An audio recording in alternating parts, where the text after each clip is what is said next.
Dear student, कक्षा 12 economics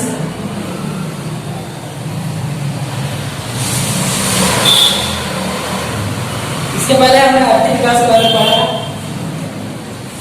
आर्थिक वृद्धि का लक्षण हो गया, आर्थिक विकास पढ़ लिया था। अब आर्थिक विकास का लक्षण हमें पढ़ना है स्टूडेंट। तो देखिए, आज हम आर्थिक विकास में क्या क्या करेंगे। तो आर्थिक विकास में हम इसके लक्षणों में पहले बात करेंगे। आर्थिक विकास सतत चलने वाली प्रक्रिया है। दूसरी बात करेंगे परिमाणात्मक एवं गुणात्मक परिवर्तन होता है इसके अंदर। तीसरी बात करेंगे मांग में परिवर्तन, श्रम की गतिशीलता में परिवर्तन, पूंजी सृजन और टेक्नोलॉजी में परिवर्तन। इन्हीं 6 टॉपिक के बारे में बात करेंगे हम। तो चलिए शुरू करते हैं। ये स्टूडेंट, आर्थिक विकास सतत चलने वाली है। सतत चलने वाली प्रक्रिया का मतलब क्या है? ये कभी रुकती नहीं। देश कालखंड किसी भी रूप में आर्थिक विकास की प्रक्रिया निरंतर चली आ रही है। आपने देखा होगा कि आदि मानव से लेकर आधुनिक मानव तक धीमे धीमे कुछ ना कुछ नया डेवलपमेंट हो रहा है। ऐसा नहीं कि आज का मानव आदि मानव युग में वापस चला जाए, ऐसा हो ही नहीं सकता। क्यों? क्योंकि जो आर्थिक विकास की प्रक्रिया है, इकोनॉमिक डेवलपमेंट की जो प्रोसेस है, वो सतत चलने वाली है। ये कभी रुकने वाली प्रक्रिया नहीं है। लेकिन ये बात यहाँ ध्यान देने योग्य है कि इसे हमेशा बनाए नहीं रखा जाए। यानी जिस गति से हम आर्थिक विकास करते हैं, कभी कभी उसमें रुकावट आ जाती है। यानी इसी गति से हम नहीं चल सकते। कहीं भी कैसी रुकावट आती है? फॉर एग्जाम्पल, अभी कोरोना वायरस का समय चल रहा है। 3 महीना सब घर के अंदर, सबकी इकोनॉमिक कंडीशन डाउन हो गई। आय का कोई सोर्स नहीं होता है, तो हम थोड़ा कम डेवलपमेंट कर पाते हैं।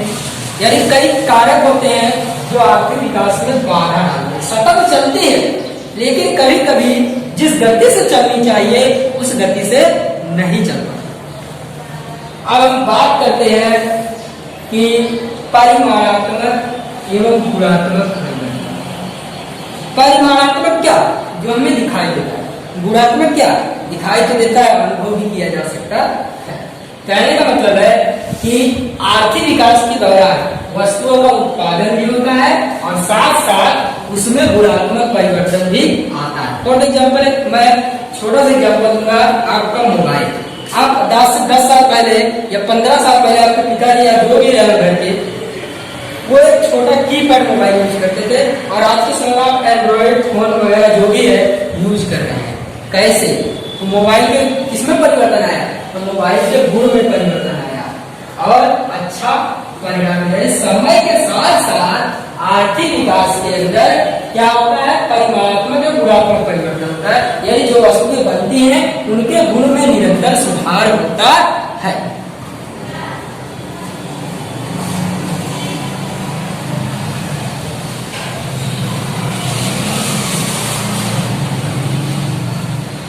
मांग में परिवर्तन की बात करते हैं।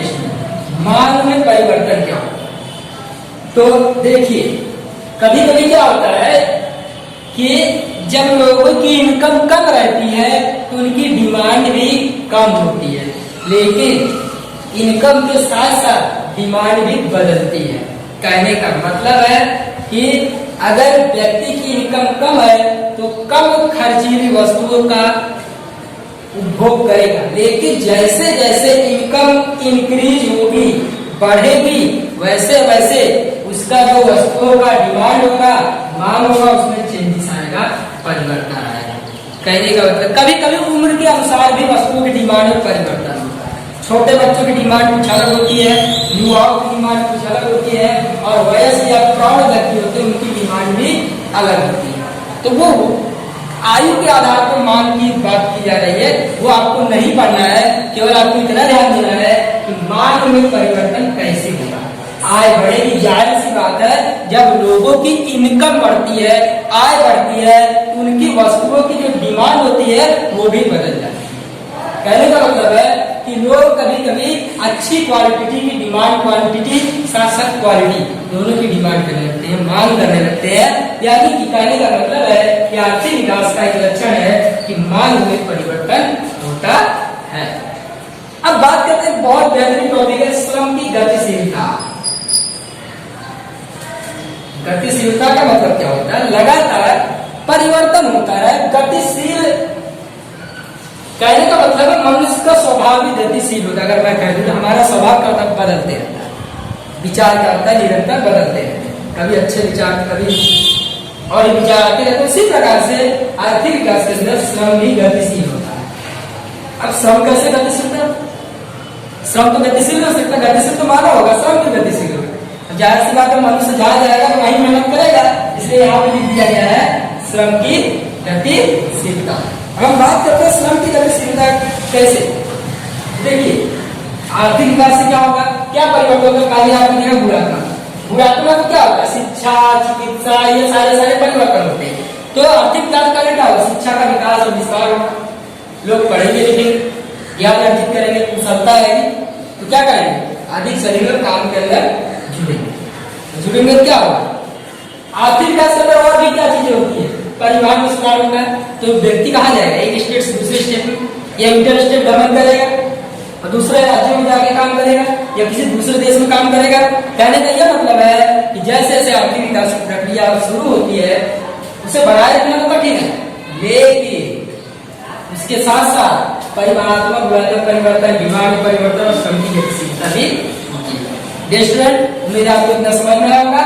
हम बात करते हैं पूंजी सर्जन में वृद्धि।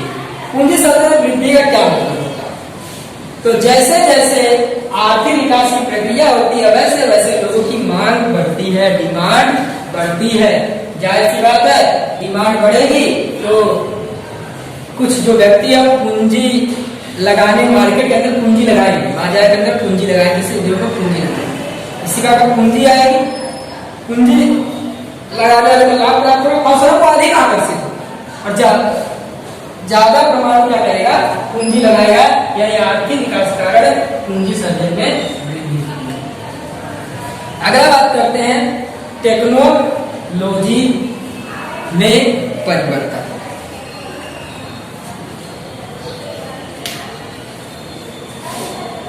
आपने देखा होगा टेक्नोलॉजी में सब बहुत सारा एग्जाम्पल है इसका, कोई भी एग्जाम्पल आप ले सकते हैं कैसे कैसे टेक्नोलॉजी बदल रही है आर्थिक विकास कर। तो यहाँ पर हम एक एग्जाम्पल लेते हैं, बहुत पुराना एग्जाम्पल है लेकिन सटीक बैठता है। 1765 जेम्स वाट की बात कर लेते हैं। उन्होंने बास्ट इंजन बनाया था। कैसा इंजन बनाया था? Bast engine. धीरे धीरे करके कोयले से चलने वाले इंजन आ गए, डीजल इंजन आ गया, आज इलेक्ट्रिक इंजन चल रहा है, सोलर इंजन चल रहा है, बहुत सारे रेलवे के क्षेत्र में विकास हुआ। यानी ये तो एक साधारण सा एग्जाम्पल है, और भी बहुत सारे एग्जाम्पल अगर ले लिए जाए तो कहने का मतलब है चिकित्सा क्षेत्र में आप देख रहे हैं बहुत सारे सेक्टर जिसमें टेक्नोलॉजी में परिवर्तन आया है। कहने का मतलब है कि आप कंप्यूटर क्षेत्र के अंदर देख लीजिए, संगणक क्षेत्र के अंदर देख लीजिए। पहले के समय कंप्यूटर का आकार एक कमरे में जितना होता था, आज उसे आप अपने गोद में लेकर बैठ के मोबाइल जैसे यंत्रों का अपने जेब में लेकर घूम रहे हैं। तो किसका प्रमाण है? ये आर्थिक विकास का ही परिणाम है, जिसके कारण आज टेक्नोलॉजी में परिवर्तन हुआ है और हमें उत्कृष्ट कक्षा की चीजें प्राप्त हो रही है। तो देशों होता क्या आर्थिक विकास लक्षण में? तो आपको पूछेगा आर्थिक विकास लक्षण क्या है, आपको 2 नंबर में से बता देना। अगर 2 नंबर पूछता है, 2 मार्क में पूछता है तो आपको केवल जरा बता देना है, केवल नाम नहीं दोगे तो आपको 2 मार्क सामने आ जाएगा। क्या दिखाया आर्थिक विकास लक्षणों में? तो समझ चले प्रक्रिया है, परिमाणात्मक गुणात्मक प्रक्रिया है, मांग परिवर्तन होता है, श्रम गतिशील होता है, पूंजी सर्जन वृद्धि होती है, टेक्नोलॉजी में परिवर्तन होता है। अगर यही चीज आपको 3 नंबर में करता है, 3 नंबर में 4 नंबर में पूछ लेता स्टूडेंट, तो आपको पूरा डिस्क्राइब करना है। 3 नंबर में पूछता है सबका मुद्दा लिखना है। अगर आपको 4 नंबर या 5 नंबर करना है सबके बारे में पूरा लिखना है और सबका एक एक एग्जाम्पल जरूर देना है। आप एग्जाम्पल देते हैं तो एग्जाम्पल के माइंड में अलग ही इफेक्ट पड़ता है आपके लिखा, तो आपको अधिक से अधिक नंबर देने की कोशिश करेगा। उम्मीद है दोस्तों समझ में आया होगा। Thank you very much.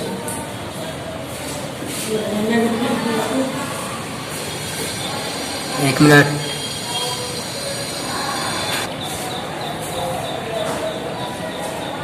Student आपको बुक में अगला टॉपिक है आर्थिक विकास और आर्थिक वृद्धि बनता है, और आपके एग्जाम में हर दूसरे साल पूछता है, 3 नंबर में पूछ लेगा।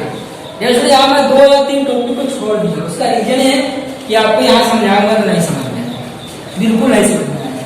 तो जो चीजें समझ रहा है उतना ही समझिए, ठीक है। प्रक्रिया, आर्थिक विकास क्या है?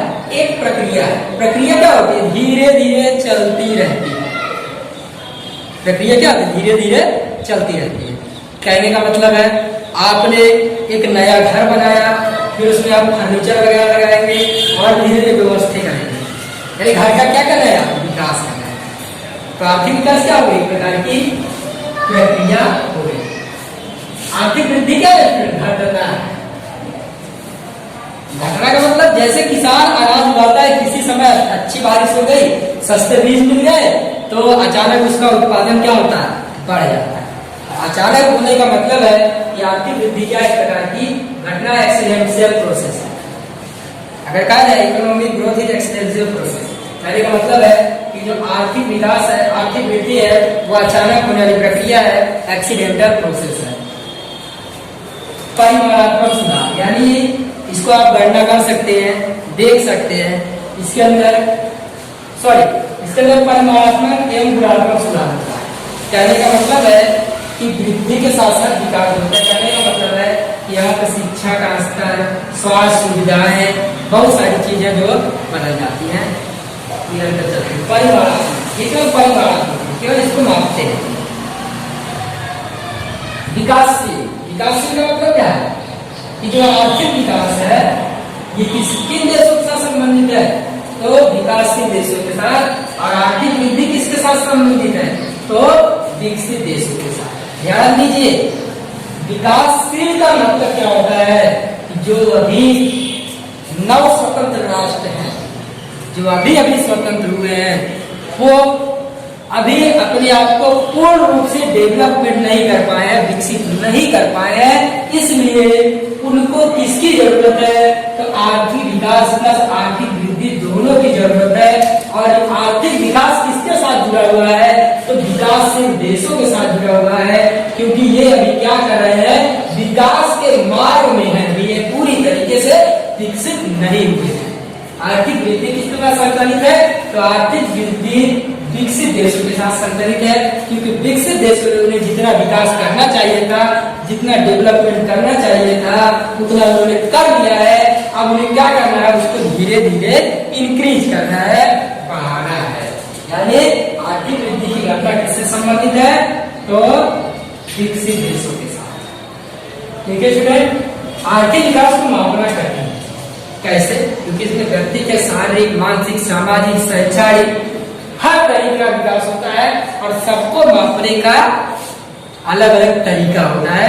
इसलिए आर्थिक विकास को मापना कठिन है, जबकि आर्थिक वृद्धि को आप माप सकते हैं।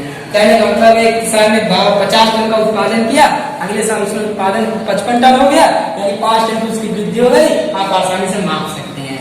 लेकिन वही किसान अगर अपने चिकित्सा क्षेत्र में, शिक्षा क्षेत्र में अपने बालकों के लिए खर्च करता है, तो उसको मापना थोड़ा कठिन होता है। कितना परिवर्तन आया है उसे मापना कठिन होता है। आर्थिक विकास को मापना कठिन है, आर्थिक वृद्धि को मापना सरल है।